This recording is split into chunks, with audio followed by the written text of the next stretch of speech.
আসসালামু আলাইকুম এভরিওয়ান, আশা করি তোমরা সকলেই ভালো রয়েছো। আজকের ভিডিওতে যে বিষয়টি নিয়ে আলোচনা করব সেটি হচ্ছে দেখো হাইপারবোল। হাইপারবোল অর্থ হচ্ছে অতিরঞ্জিত করা বা বাড়িয়ে বলা, অর্থাৎ কোনো সেন্টেন্স এর দ্বারা কোনো বিষয় সম্পর্কে যদি বাড়িয়ে বলা হয় বা অতিরঞ্জিত করা হয় কোনো একটা বিষয়কে আরো গুরুত্ব প্রদান করার জন্য, তখন সেটি কি হয়?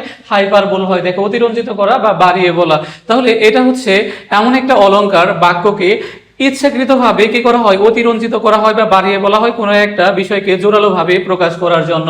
যেমন দেখো, আমি যদি একটা এক্সাম্পল দিই, দেখো, I am so hungry I could it a horse, অর্থাৎ আমি এতই ক্ষুধার্ত যে একটা ঘোড়াও খেতে পারি। দেখো, ঘোড়াও খেতে পারি। তাহলে এখানে দেখো যে ক্ষুধার তীব্রতাটাকে আরো জোরালো ভাবে কি করা হয়েছে? প্রকাশ করা হয়েছে। দেখো, এখানে জাস্ট ক্ষুধাটাকে কি করা হয়েছে? অতিরঞ্জিত করা বা বাড়িয়ে বলা, এটা এমন ভাবে অলংকৃত করা হয়েছে যেটার দ্বারা তীব্র ক্ষুধা বোঝানো হয়েছে, একটা বিষয়কে জোরালো ভাবে প্রকাশ করা হয়েছে। দেখো, তাহলে এখানে অতিরঞ্জিত করা বা কি করা হয়েছে?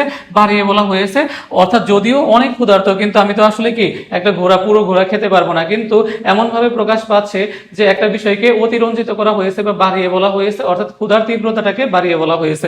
দেখো, তারপরে দেখো, I have told you 1000 times, অর্থাৎ আমি তোমাকে 1000 বার বলেছি। দেখো, 1000 বার, অর্থাৎ এখানে দেখো যে একটা বিষয় বারবার বলা হয়েছে, কিন্তু দেখো এমন ভাবে গুরুত্ব প্রকাশ পেয়েছে যে 1000 বার, মানে এখানে অতিরঞ্জিত করা বোঝাচ্ছে বা বাড়িয়ে বলা বোঝাচ্ছে, অর্থাৎ কিছু বার বলা হয়েছে, কিন্তু এখানে দেখো যে গুরুত্ব আরোপ করার জন্য 1000 বিষয়টা কি করা হয়েছে? উল্লেখ করা হয়েছে। তাহলে মাই ডিয়ার স্টুডেন্টস, খুবই সহজ একটা বিষয়, সেটা হচ্ছে দেখো যে কোনো সেন্টেন্সকে অতিরঞ্জিত করা বা বাড়িয়ে বলাকেই কি বলা হয়? দেখো যে তোমার হাইপারবোল বলা হয়। হাইপারবোল অর্থ হচ্ছে অতিরঞ্জিত করা বা বাড়িয়ে বলা, অর্থাৎ কোনো সেন্টেন্সে কোনো বিষয়ের গুরুত্ব যদি প্রকাশ করতে কোনো বিষয়কে ইচ্ছাকৃতভাবে অতিরঞ্জিত বা বাড়িয়ে বলা হয়, তখন সেটা কি হয়? হাইপারবোল হয়। আর এখান থেকে প্রায়শই বিভিন্ন পাবলিক পরীক্ষায় প্রশ্ন আসতে দেখা যায়, এই কারণে একটু গুরুত্ব সহকারে পড়ো।